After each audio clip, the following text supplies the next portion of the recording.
Hello, my fellow project managers. How you doing? Many of you are certified, you're PMPs, and I've heard through the grapevine, many of you want to take a Scrum exam.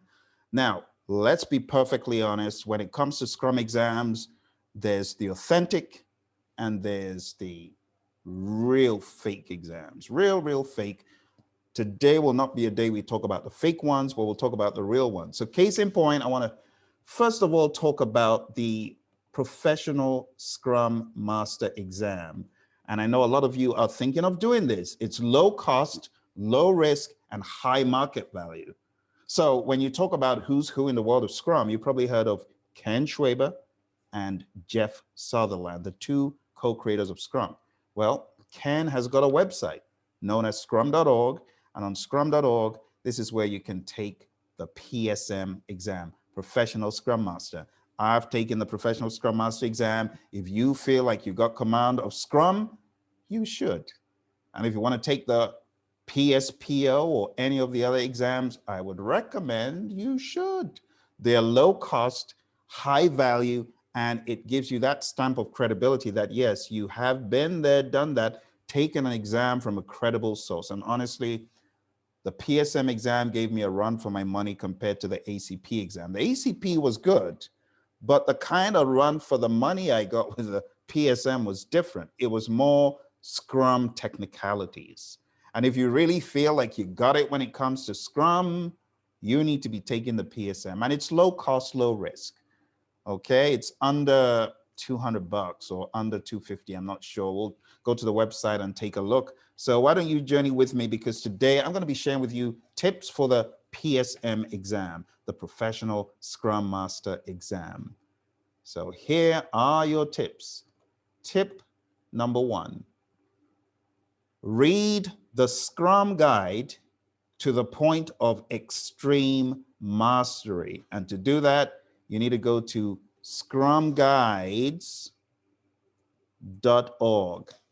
In other words, go on down to the website I'm showing you right here. You go to scrumguides.org, you can read the Scrum Guide online. And I know at a high level, it looks like, oh, it's just 13 pages, slam dunk. No, it's not. To internalize this stuff, trust me, my friends, it takes a lot of iterations, going over it again and again and again. So I want you to take a look at the link below and listen on repeat for hours to the Scrum Guide and make sure you internalize everything. Make sure you've got it down pat, because the exam is just going to give you Scrum, Scrum, Scrum, raw and unfiltered. So the more command you have over the Scrum Guide, the better it will be for you. So that's tip number 1. Tip number 2, practice the Scrum Open exam to the max. Take it multiple times. I'm going to show you on the website, scrumguides.org. And why don't we go there? I beg your pardon, scrum.org.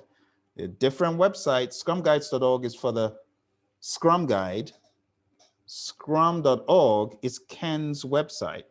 So let's go there. And on Ken's website, you can see we have the open assessments. Let's click on that. And under open assessments, you can see we have one called the Scrum Open. This is the one I would recommend that you practice over and over again until you're getting the highest score possible. Practice it to the max. Take it multiple times. It is going to help you. Number 3, practice the Product Owner Open as well.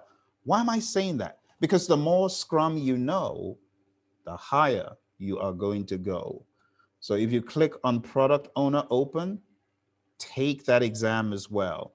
At the end of the day, the Scrum Professional Scrum Master exam is going to test you on a confluence of Scrum ideas. And the more you see it, how it interweaves, the better it's going to be for you, because the exam is I'll be honest, it's a brutal exam. It's not as easy. It's not a cakewalk. It's not like other exams I've taken. I just have to be honest.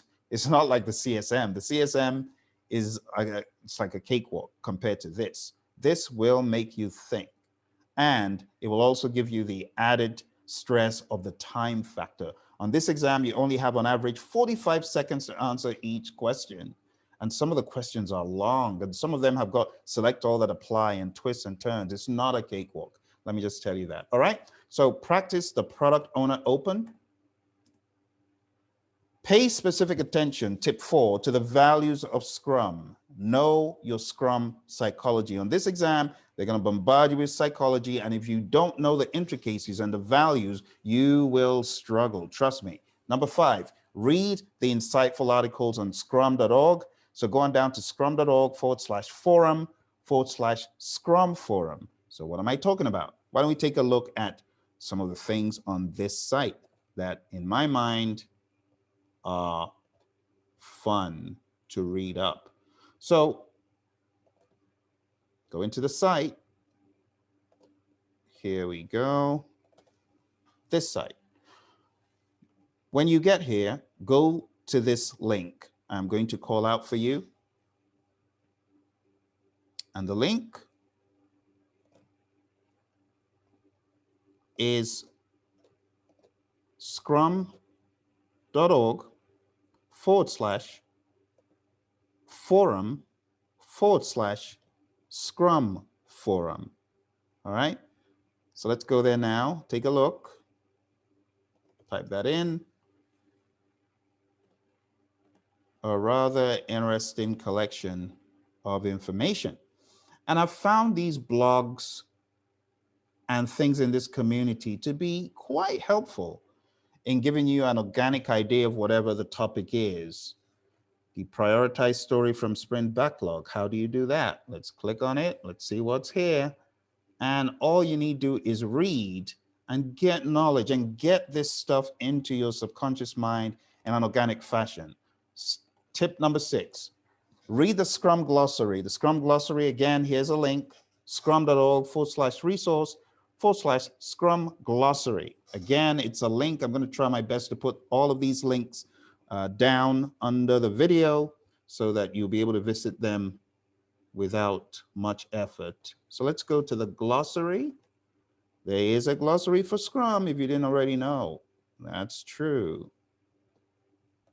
And I find the more you know these things, the more you pay attention to them, the better the exam's going to be. So there you go. There you are. And that is the Scrum Glossary. Tip number 7, keep your eye on the clock. My goodness, 45 seconds per question. It's ridiculous. When I took this exam, I made the mistake. 2 mistakes I made. 1, not looking at the clock enough. By the time I knew where I was, 30 minutes had gone, and guess which number I was on? I was on question 30 in 30 minutes. So if I'm spending 1 minute to answer questions, that should be 45 seconds. How many questions would I have answered at the end? Very few. So what did I do? I changed my strategy and stopped overthinking. And I went with my gut for each one, And that's exactly what you need to do instead of waffling around and spending more than 1 minute on a question. Or what happened to me will happen to you, and it would happen for the entire exam. I was able to self-correct. So think about it. I, in essence, got 50 questions done in 30 minutes. In other words, I was getting 25 questions done every 15 minutes. That is a whole lot less time than I should have been spending. So I had to get myself out of overthinking mode into go with your gut mode. And the way you get into that mode is you tell yourself, you've done the work, now channel your inner Scrum Master. Tip number 8, do not be tempted to do the test open book. Yes, there's a possibility.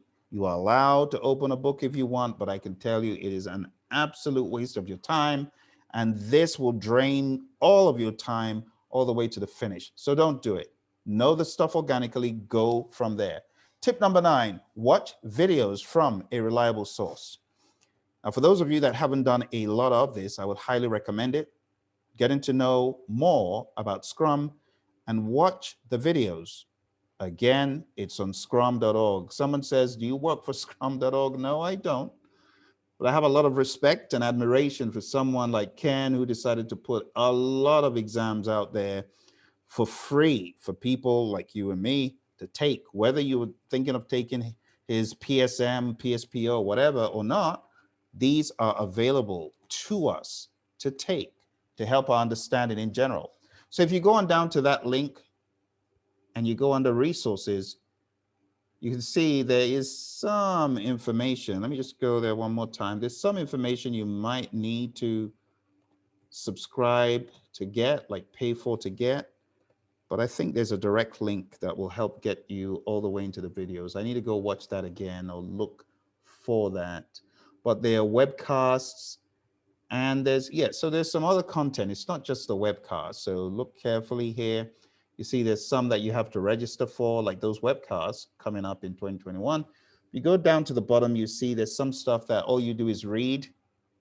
It's right there. And it tells you what manner of media it is.